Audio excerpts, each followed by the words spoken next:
सरकार ने एक छोटा सा स्टेप उठाया, जिस बॉन्ड्स में टैक्स एग्जेम्प्ट किया, बड़ा पैसा आया, ठीक है, और उसका शायद सेंटिमेंट इम्पैक्ट इक्विटी का भी आउटफ्लो रुक गया। क्या थोड़ी सी एक इस पर भी काम हो जाए, थोड़ा सा कुछ समय के लिए, सही 2 साल के लिए, कैपिटल मार्केट को रिवाइव करने के लिए, अगर कैपिटल गेन्स टैक्स पर भी थोड़ा सा काम जितना करें हाँ। उतना कम है। मतलब जैसे वो जो उनका जो मेन डिमांड है, one of the demand I believe इसकी भाई आप डॉलर टू डॉलर करो, बिकॉज वो डॉलर लेके आए तो रुपी डेप्रिसिएशन होता है, तो वो ये तो परमानेंट प्रॉब्लम है रुपी डेप्रिसिएशन का। तो आप जो है ना जितना डॉलर लेके आए उसके ऊपर ही कैपिटल गेन्स लगाए।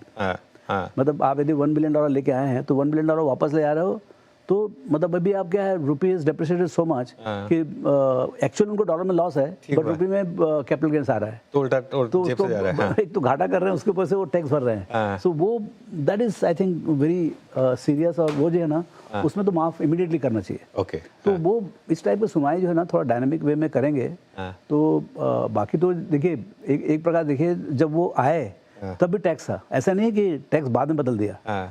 When they invested in, तो टैक्स तो था ही, तो बाद में 90s के बजट में वो चेंज होता है। टैक्स एक मतलब आपके ओवरऑल कैलकुलेशन उसका अंतर पड़ता है, और एक्चुअली इसका इम्पैक्ट तो जरूर पॉजिटिव होगा, लेकिन ऐसा नहीं है कि सिर्फ टैक्स के कारण से लोग नहीं आ रहे हैं, उनके कारण दूसरे हैं।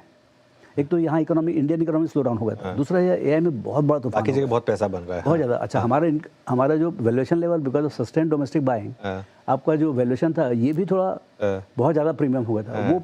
वो 10, 12, 15 के पी में थे, और हम 22, 23, 24 में थे, तो हम अब 21 में आ गए हैं, और अगले साल ऐसा लगता है कि अगले साल का ये नंबर आया है तो आप 18 के आसपास आ जाओगे, वो 20 पे आ गए हैं। तो अब वो जो प्रीमियम जो है वो खत्म हो गया है, तो now we are equal, and now यहाँ से क्या है, मेरा सस्टेन अर्निंग्स ग्रोथ आएगा। बिल्कुल, देखिए मेरे फाइनेंशियल्स अच्छे हो गए, टेक जो है इतना मारपीट दिया कि आप उसका वेट ही कम हो गया है।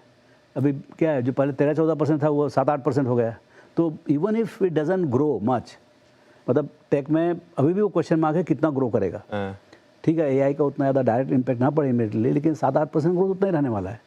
तो लेकिन जो आपका जो because of credit slow down, जो आपका जो 35% आपका बैंकिंग फाइनेंस जो स्लो डाउन हो गया था, उसमें फुल ब्लास्ट है अभी। फुल ब्लास्ट है। अच्छा, आपने